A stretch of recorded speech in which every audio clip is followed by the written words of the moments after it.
नमस्कार। मुद्दे की बात में आप सभी का स्वागत है। मैं हूं आपके साथ गरिमा बाजपेयी। आज मुद्दे की बात में बात करेंगे जानलेवा ठंड की।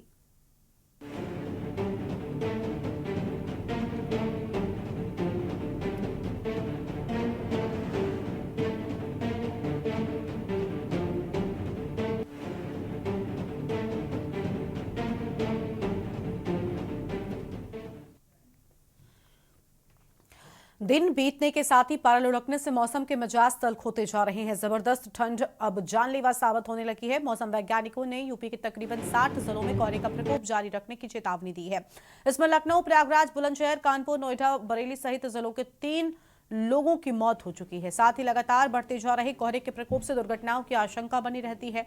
बुजुर्गवारों के लिए ठंड मुसीबतों का पहाड़ लेकर आई है, तो वहीं अस्पतालों में मौसमी बीमारियों के मरीजों की खासकर उम्र दराज लोगों सहित बच्चों की संख्या में भी इजाफा होता जा रहा है। अगले 2 दिन मौसम बिगड़ा रहने की संभावना जताई गई है। हालांकि ठंड से राहत दिलाने को रैन बसेरों सहित अलाव जलाने के दावे किए जा रहे हैं। इसके बाद भी जरूरतमंदों की मुश्किलें कम होने का नाम नहीं ले रही हैं। ये रिपोर्ट आपको दिखाते हैं।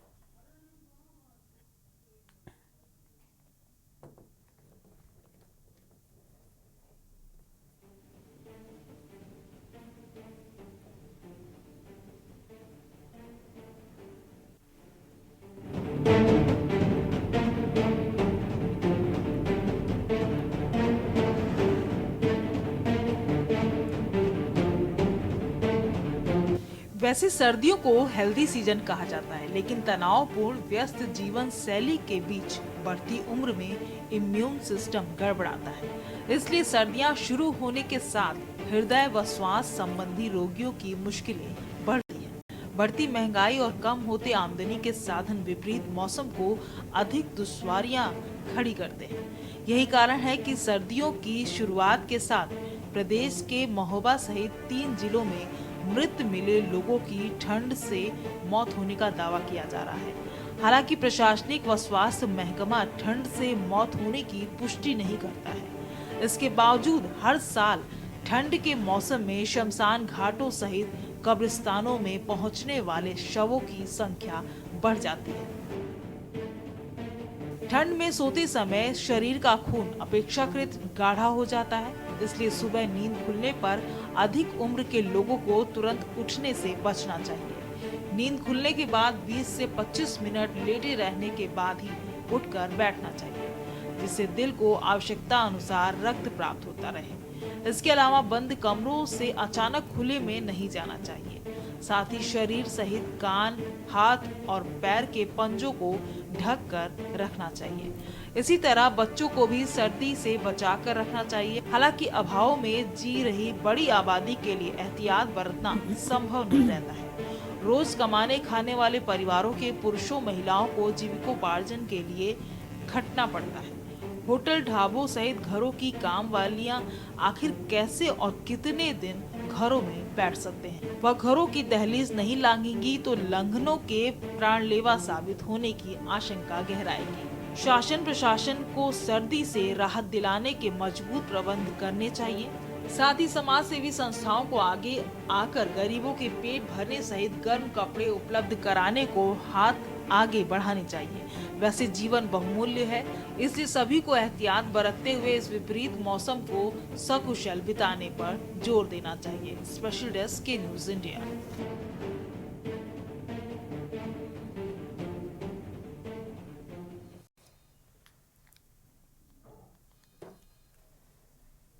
और अब इसी मुद्दे पर हम करेंगे विस्तार से चर्चा। अलग अलग जगहों से हमारे साथ में अपडेट लेंगे कि आखिर इस बढ़ती ठंड के चलते अलग अलग जगहों पर लोगों के सामने किस तरह की मुसीबतें सामने आ रही हैं। एक तरफ जो ठंड है, जो कोहरा है, वो लगातार बढ़ता जा रहा है और यही वजह है कि ठंड से बीमारियां भी बढ़ रही हैं और साथ साथ कोहरे से दुर्घटनाओं की आशंका भी लगातार बढ़ती ही जा रही है।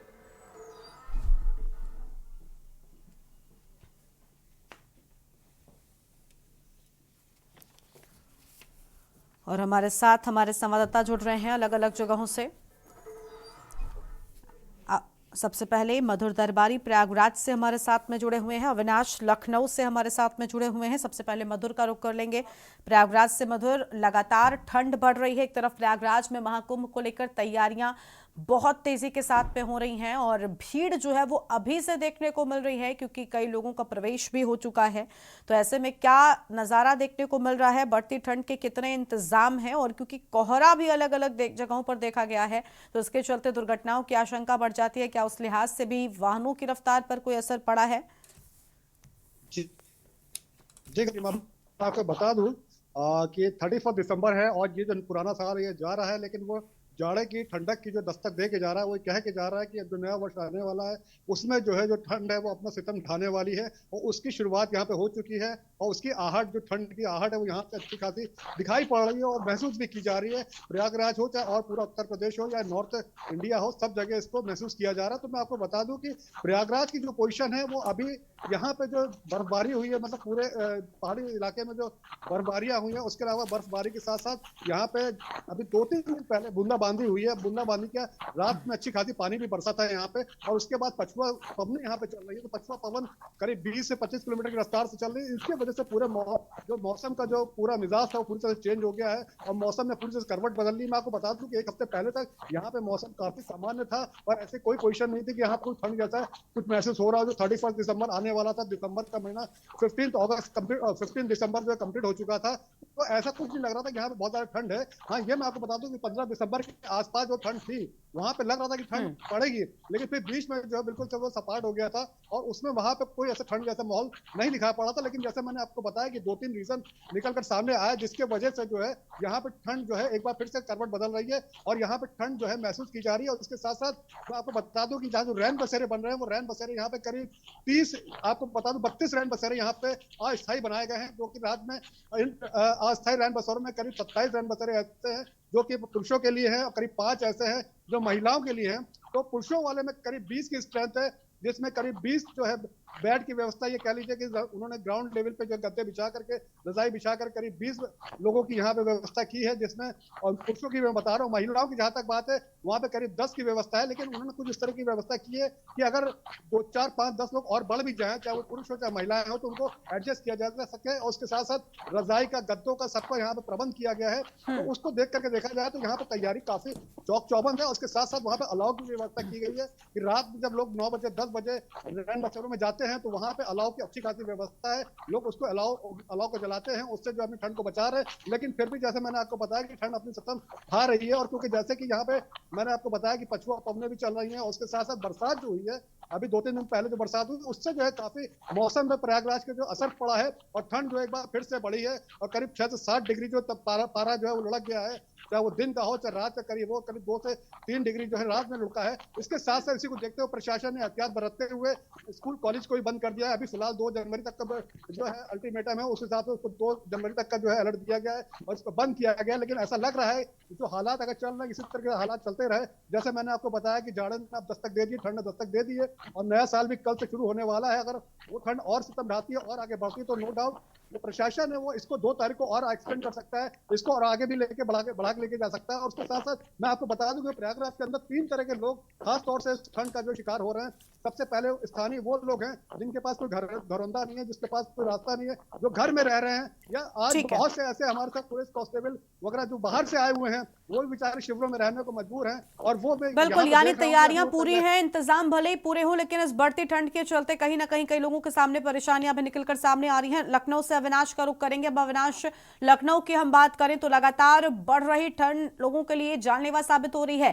ठंड में कई सारी बीमारियां हैं जिनका प्रकोप देखने को मिल रहा है। अस्पतालों में मरीजों की भीड़ भी काफी बढ़ गई है।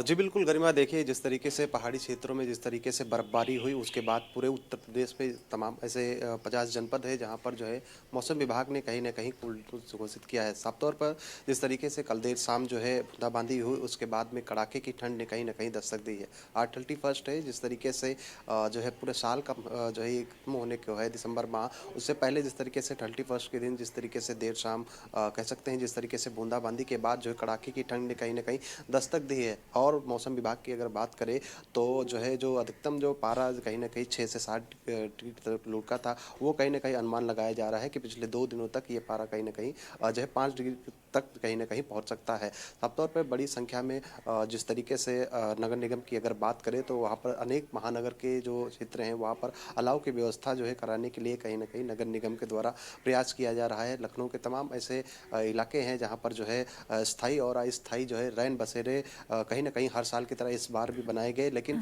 जिस तरीके के कड़ाके की ठंड हो रही है तो कहीं ना कहीं लोगों को जो है कहीं ना कहीं कड़ाके की ठंड का सामना करना पड़ रहा है। कह सकते हैं कि जिस तरीके से कड़ाके की ठंड ने इस बार दस्तक दी है, उससे पहले अगर व्यवस्थाओं की अगर यहाँ बात करें तो कहीं ना कहीं नगर निगम में जिस तरीके से अलाव प्रत्येक महानगरों में ऐसे जलाने की यहाँ पर व्यवस्थाएं की जाती हैं, उसको लेकर कहीं ना कहीं जो है देर शाम जिस तरीके से बैठक हुई उसमें जो है निर्देश दिए गए कि तमाम ऐसे क्षेत्रों में जो लोग रिक्शे वाले और अस्थायी रैन बसेरे के बाहर जो लोग बाहर फुटपाथ पर सो रहे हैं उनको कहीं ना कहीं अलाव की व्यवस्था वहाँ पर कराई जाए। लेकिन जिस तरीके से जो है 50 जनपदों में कोल्ड ट्रिक कहीं ना कहीं घोषित किया गया है मौसम विभाग की तरफ से, तो कह सकते हैं कि आने वाले समय में भी लोगों को ठंड से राहत नहीं मिलने वाली है।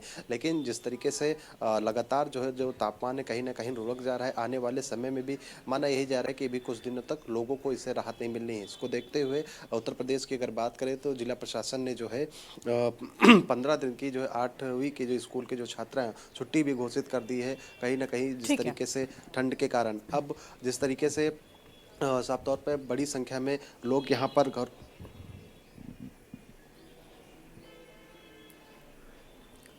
ठीक है अविनाश, आपकी आवाज नहीं मिल रही है, आपके पास में वापस लौटेंगे। और मेहमान हमारे साथ में जुड़ चुके हैं, अनिल मेड़ा बुलंदशहर से हैं और सुरेश सविता कानपुर से जुड़ चुके हैं। अनिल का पहले रुख कर लेंगे। अनिल, बुलंदशहर में क्या स्थिति है? जानलेवा ठंड अब कहीं ना कहीं बुजुर्गों के लिए खासतौर पर बहुत ज्यादा खतरनाक होती हुई नजर आ रही है। खासतौर पर जो सुबह बच्चे स्कूल जाते हैं, क्या स्कूलों में छुट्टी बोली गई है? क्योंकि कोहरा लगातार बढ़ता जा रहा है और यही वजह है कि दुर्घटनाओं की आशंका भी काफी ज्यादा हो गई है। क्या स्थिति है फिलहाल बुलंदशहर में? अगर बुलंदशहर की अगर बात करें, जनपद बुलंदशहर एनसीआर का क्षेत्र है और जनपद बुलंदशहर की अगर बात स्कूलों की आज से 14 तारीख तक के लिए छुट्टी की घोषणा कर दी गई है और लेटर भी जारी कर दिया गया है सरकारी स्कूलों का। लेकिन सबसे बड़ा सवाल गर्मा यही आता है कि आखिरकार सरकारी स्कूलों की छुट्टी करने के बाद में जो जनपद के जो अधिकारी हैं आगे प्राइवेट स्कूलों की छुट्टी क्यों नहीं की गई है उनमें, क्योंकि जो मासूम बच्चे हैं वो भी कहीं ना कहीं ठंड में जाने के लिए मजबूर है। अगर बात की जाए प्रशासन की तरफ से तो प्रशासन की तरफ से व्यवस्था की बात बेशक चाहे भले ही की जा रही हो, लेकिन अगर बात की जाए अभी तक जो दावे है पूरी तरह से खोखले साबित हुए। कहीं भी किसी तरह की कोई भी व्यवस्था देखने को नहीं मिली है, ना ही किसी तरह के कोई अलाई का इंतजाम किया गया है, ना ही किसी तरह चौराहों पर किसी तरह की कोई व्यवस्था की गई है। जो आने जाने वाले लोग हैं जो ठंड से सुकड़ रहे हैं उनके लिए किसी तरह का कोई भी इंतजाम नहीं किया। देखिए अगर बात की जाए, मेरे साथ कुछ ऐसे लोग हैं जो तहसील में आए हैं और अपनी शिकायत लेकर आए और तहसील में भी देखा जा रहा है जिस तरह से लगातार लोगों कहीं ना कहीं ठंड से जो बहुत ही ज्यादा परेशान है। हम देखिए बात करते हैं, मेरे साथ यहाँ लोग मौजूद है, उनसे बात करते हैं, इनसे जानते हैं किस तरह की परेशानी है, किस तरह का माहौल है। क्या नाम है? मेरा नाम धर्मेंद्र है। अच्छा, आप लोग तहसील में आए हैं, सुबह से ही देखा जा रहा है बहुत ज्यादा आप लोग भी ठंड से कहीं ना कहीं टूटते हुए शिकायत दे रहे हैं, तो किस तरह की परेशानी आ रही है? आज गलन भरी सर्दी है और यहाँ तहसील में आए हैं। तहसील में कोई भी तहसील प्रशासन की तरफ से जो लोगों को होनी चाहिए थी, जैसे अलाव की व्यवस्था है, और यहाँ मैंने देखा है तहसील में लोग आ रहे हैं, कंबलों का भी मांग कर रहे हैं, लेकिन कंबलों की भी ये कह रहे हैं कि कंबल खत्म हो गए, कंबल नहीं है। तो किस तरह की सरकार व्यवस्था कर रही है, ये व्यवस्था बिल्कुल जनता के प्रति सही नहीं है, जबकि सरकार को ये व्यवस्था करानी चाहिए कि गरीब लोगों को कंबल मुहैया कराने चाहिए और अलाव की व्यवस्था तो होनी चाहिए। ठंड बहुत कड़ी है और लोगों का जनजीवन अस्त हो रहा है। अच्छा देखिए, मेरे साथ एक दादा और मौजूद है, उनसे बात करते हैं। दादा क्या नाम है? सर मेरा नाम डॉक्टर रोहतास कुमार, पूर्व प्रधान ग्राम पंचायत रसालू, राष्ट्र लोकदल जिला अध्यक्ष SC/ST। अच्छा, आप काफी दूर से चल के आए हैं, देखा जा रहा है जिस तरह से सर्दी का प्रकोप बढ़ता जा रहा है, यहाँ किस तरह की व्यवस्था देखने को मिली है? जी, उत्तर प्रदेश सरकार के मिशन को जनपद बुलंदशहर के अधिकारी फेल कर रहे हैं। सरकार की तरफ से सारी व्यवस्था है कि आप गरीब लोगों को कंबल वितरण करें और अज्ञाने गांव में अज्ञाने प्रधानों द्वारा और तहसील प्रशासन द्वारा, और तहसील में भी इन लोगों को जो खतौनी वगैरह काम अपने किसान काम से आ रहे हैं उनके लिए आग पर जलवाई जाए, लेकिन प्रशासन किसी तरीका की कोई मदद गरीब लोगों की नहीं कर रहा है। तो आप मानते हैं कहीं ना कहीं अधिकारियों की लापरवाही है? बिल्कुल 100% अधिकारियों की लापरवाही है और शिकारपुर तहसील का तो आश्वासन बहुत ही ज्यादा अधिकारियों की तरफ से खराब है। देखिए, अगर बात किया लोगों की, लगातार देखा जा रहा है जिस तरह से सर्दी का प्रकोप जो लगातार बढ़ता जा रहा है, व्यवस्था ना होना कहीं ना कहीं चिंता का विषय है। लगातार लोग भी ठंड से कहीं ना कहीं सुबह से साफ दिखाई दे रहे हैं, लेकिन उसके बाद भी कहीं ना जो व्यवस्था ना होना वो प्रशासन में सवाल निशान करते। उत्तर प्रदेश के मुख्यमंत्री ने शुरू में ही जिस तरह सर्दी शुरू हुई थी उसी समय पहले ही अधिकारी को निर्देश दिए थे कि कोई भी जो जनता के लोग कहीं ना सर्दी से कांपते हुए नजर दिखाई न दे और तमाम तरह की व्यवस्था की जाए, लेकिन उनके जो मंसूबों को उन्हीं के अधिकारी कहीं ना कहीं पलीता लगाते हुए साफ साफ दिखाई दे रहे हैं। और लगातार देखा जा रहा है, बड़े बड़े दावे जरूर किए जा रहे हैं कागजों में, तमाम जो बिल्कुल कागजों में भले ही हजार दावे किए जा रहे हो, लेकिन जमीनी हकीकत कुछ और है अनल, और वो हम देख भी पा रहे हैं अलग अलग जगहों से वैसी तस्वीरें सामने आ रही हैं। चलिए आपके पास में और लौटेंगे, विस्तार से करेंगे बातचीत, लेकिन उससे पहले एक ब्रेक के लिए आप पर रुकते हैं, जल्द लौटेंगे। ब्रेक के बाद आप सभी का स्वागत है। बात कर रहे हैं हम जानलेवा ठंड को लेकर। खास मेहमान हमारे साथ में लगातार बने हुए हैं। हमारे साथ में नोएडा से हमारे संवाददाता अशोक द्विवेदी जुड़ रहे हैं और बरेली से हमारे साथ हमारे संवाददाता शानू कुमार जुड़ रहे हैं। आवाज मिल रही है अशोक आपको हमारी? अशोक सुन पा रहे हैं आप? हाँ, आवाज मिल रही है जी अशोक, नोएडा में क्या स्थिति है? क्योंकि ठंड की बात करें तो दिल्ली से बिल्कुल सटे नोएडा की हम अगर बात करते हैं तो हर बार देखने को मिलता है कि पारा जो है वो काफी ज्यादा गिरता हुआ दिखाई देता है और ठंड बढ़ती हुई। फिलहाल अभी क्या स्थिति नजर आ रही है? बिल्कुल, मैं आपको बता दूं, यहाँ पे जो करीब 3 दिन पहले बारिश हुई थी, उसके बाद में यहाँ पारा एकदम से नीचे गिर गया है। ठंड को लेकर के यहाँ जनता बेहाल है। वहीं शासन प्रशासन ने ठंड से बचाव के लिए काफी व्यवस्था की है, जिसको जगह जगह पे लकड़ियां छोड़ी गई हैं, जिसको अलाव जला रहे हैं लोग ठंड से बचते हैं। वहीं जगह जगह पे इनके लिए रैन बसेरा बनाया गया है। जो बाहर लेबर किस्म के लोग हैं या जिनके पास घर नहीं है रहने के लिए, ठंड में बाहर रहते हैं, उनको नोएडा पुलिस और 112 पुलिस के द्वारा ले जाकर के उनको छोड़ा जा रहा है वहां पर रैन बसेरा में, जिससे ठंड को लेकर के बचाव। यहाँ शासन ने लगभग काफी अच्छी तैयारी कर रखी है ठंड को लेकर के। और मैं आपको बता दूं, सबसे बड़ी बात यहाँ पे है कि यहाँ जो इंडस्ट्रियल एरिया है, यहाँ मजदूर तबके के लोग रहते हैं, जो उनको ठंड से ज्यादा दिक्कत हो रही, खासा करके सुबह सुबह जो लोग काम पे जाते हैं उनको ठंड से बचाव, उनको ठंड से बचना चाहिए, जिसको लेकर के यहाँ प्रशासन एडवाइजरी जारी कर रखा है कि जो अगर आपको जरूरी काम ना हो तो आप घर से बाहर ना निकले। अगर घर से बाहर निकलते हैं तो अच्छे खासे कपड़े पहन के निकले, जिसको लेकर के जगह जगह लकड़ियां भी इकट्ठा की गई हैं और जगह जगह आग जलाई जा रही है, जहाँ पे लोग ठंड से बचाव का अपना इंतजाम कर रहे हैं। जी बिल्कुल, ठीक है। हमारे साथ में सुरेश सविता कानपुर से हमारे संवाददाता लगातार बने हुए, उनका रुख करेंगे। सुरेश, कानपुर की बात करें तो कोहरा भी लगातार बढ़ रहा है और ठंड भी बढ़ रही है। कई जगहों पर अलाव की व्यवस्था नजर नहीं आती है और बड़ी लापरवाहियां हम कह सकते हैं वो भी देखने को मिल रही है। हालांकि लोग इस ठंड से खुद को बचाने के लिए एहतियात जरूर बरत रहे हैं। देखिए गरिमा, जिस तरीके से 2 दिन 3 दिन 3 दिन से सूरज देवता के दर्शन नहीं हुए हैं, लोग काफी परेशान हैं और जो ठंड का प्रकोप है वो गरिमा लगातार बढ़ता जा रहा है।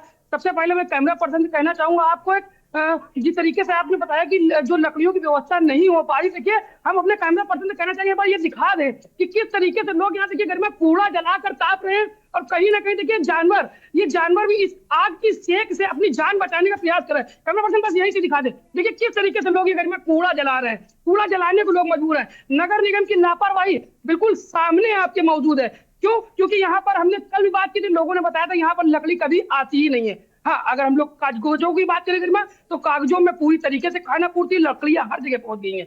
तो गरिमा जो ठंड का प्रकोप है वो कहीं ना कहीं बहुत ज्यादा बढ़ चढ़कर बोल रहा है, लेकिन प्रशासन की तरफ से जो दावे हैं वो बिल्कुल फेल है। अगर गरिमा हम लोग बात करें यात्रियों की, तो यात्रा करने वाले यात्री भी इस समय बहुत ज्यादा परेशान है। दूर दूर से लोग अपने घर को जा रहे हैं, दूर दूर से लोग दर्शन करने जा रहे हैं, लेकिन कहीं ना कहीं लगातार कानपुर सेंट्रल से अगर आवाज आती तो सिर्फ एक ही आवाज आती कि माफ कीजिएगा, कानपुर से चलकर दिल्ली जाने वाली ट्रेन आपकी 1 घंटा लेट है। माफ कीजिएगा, कानपुर से चलकर हावड़ा जाने वाली ट्रेन आपकी 6 घंटा लेट है। इसी तरीके की आवाज सुनकर यात्री भी अपना समय काट रहे हैं गरिमा, और कहीं ना कहीं इस समय मरीजों की जो संख्या है वो लगातार बढ़ती जा रही है, क्योंकि ठंड के प्रकोप से ब्रेन स्ट्रोक और हार्ट के मरीज बहुत ज्यादा बढ़ रहे हैं। हॉस्पिटलों में भी लाइन लगना मजे की चालू हो गई गरिमा। लोगों अपने छोटे छोटे बच्चों को बहुत ही संभाल के रख रहे हैं, घर में बड़े बुजुर्गों का बहुत ही देखभाल कर रहे हैं, क्योंकि ये जानलेवा सर्दी कहीं ना साबित हो जाए, इसलिए गरिमा लोग बहुत एहतियात बरत रहे हैं। लेकिन कहीं ना कहीं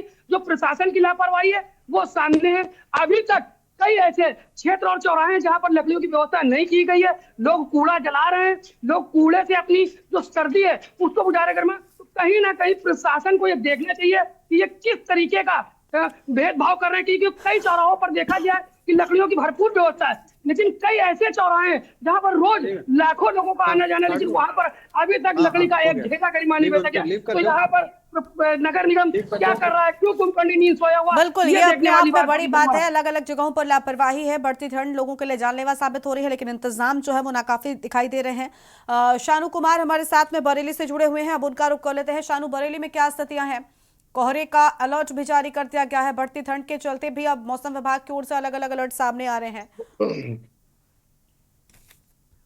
और देखिए गरिमा, निश्चित तौर पे लगातार ठंड की बात की जाए तो 2 दिन पहले से लगातार कड़ाके की ठंड बढ़ रही है और शीतलहर की जो हवा चल रही है वो बहुत खतरनाक साबित हो रही है और बच्चों के लिए बहुत ज्यादा परेशानी हो रही है। डॉक्टरों ने भी जो है अपनी राय दी है कि किसी भी प्रकार से जो बच्चे हैं उनको गर्म जगह पर रखा जाए, घरों में बहुत ही टेम्परेचर, नॉर्मल टेम्परेचर में बच्चों को रखा जाए, यानी कि जो हीटर होते हैं, ब्लोर होते हैं, उनको नॉर्मल टेम्परेचर में चलाया जाए। और साफ तौर पर से कल की बात की जाए तो कल बहुत ज्यादा ठंड थी, जिसकी वजह से येलो अलर्ट जारी कर दिया गया और येलो अलर्ट में बरेली का भी नाम शामिल है। कहीं ना कहीं जिला प्रशासन ने जो तैयारियां की हैं उसका जो असर जो है कहीं ना कहीं लोगों को राहत भरा मिल रहा है और जगह जगह अलाव की व्यवस्था कर दी गई है, जगह जगह रैन बसेरों की व्यवस्था कर दी गई है। लेकिन सबसे बड़ी बात गरिमा यह है कि बरेली का जो जंक्शन है, यानी कि जो रेलवे स्टेशन है, वहां पर जो आवागमन करने वाले लोग हैं वहां पर जो है रैन बसेरे की सुविधा उपलब्ध नहीं है। तो कहीं ना कहीं जो दूर दराज से लोग आते हैं उनको रैन बसेरे का फायदा जो है बरेली जंक्शन पर नहीं मिल रहा है। तो कहीं ना कहीं बड़ा सवाल है कि आखिर नगर निगम की तरफ से जिला प्रशासन ने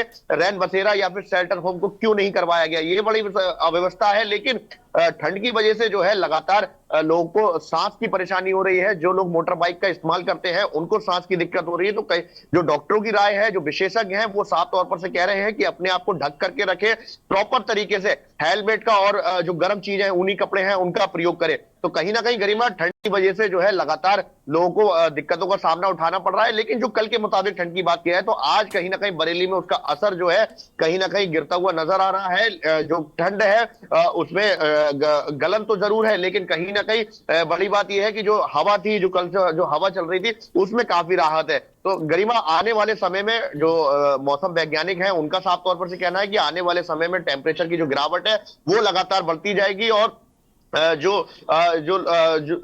जिस तरीके से डॉक्टरों का कहना है वो भी साफ तौर पर से कह रहे हैं कि प्रॉपर तरीके से जो नियम है, जो साफ सफाई है और जो गर्म चीजें हैं उनका सेवन करते रहें, जिससे कोई ना कोई दिक्कत ना हो। और साफ तौर पर से जो हार्ट के पेशेंट हैं उनके लिए कहा गया है कि वो हरे पत्तेदार सब्जियों का इस्तेमाल करें और पूरी ठंड भर, यानी कि जो महीना निकलेगा जनवरी का, ये पूरी जनवरी जो है वो हरे पत्ते सब्जियों का इस्तेमाल करें, जिससे उनको कहीं ना कहीं जो हार्ट की बीमारी है उसमें राहत मिल सके। गरिमा, बिल्कुल शानू, हम साफ तौर पर देख रहे हैं अलग अलग जगहों पर अलग अलग तरह के इंतजाम किए जा रहे हैं। 60 जिलों में कोहरे के प्रकोप की चेतावनी सामने आई है और जानलेवा ठंड लोगों के लिए मुसीबतें बढ़ा रही है। शुक्रिया आपका हमारे साथ जुड़ने के लिए और अहम जानकारी के न्यूज इंडिया के दर्शकों के साथ में साझा करने के लिए, बाकी सभी संवाददाताओं को हमारे साथ जुड़ने के लिए और अहम खबर पर बातचीत के लिए बहुत शुक्रिया। तो देखिए, लगातार बढ़ रही जानलेवा ठंड लोगों के लिए मुसीबत बढ़ा रही है। रोज कमाने खाने वालों की सबसे ज्यादा मुश्किलें बढ़ गई हैं और सबसे बड़ी बात यह कि इस ठंड को देखते हुए जो इंतजाम प्रशासन की ओर से किए जा रहे हैं वो नाकाफी साबित हो रहे हैं। ये बड़ी जानकारी आपको हम बता रहे हैं। जानलेवा साबित हो रही ठंड और ये कोहरा, बढ़ते कोहरे के चलते विजिबिलिटी काफी कम हो गई है और इसके चलते दुर्घटनाओं की आशंका भी काफी ज्यादा हो गई है।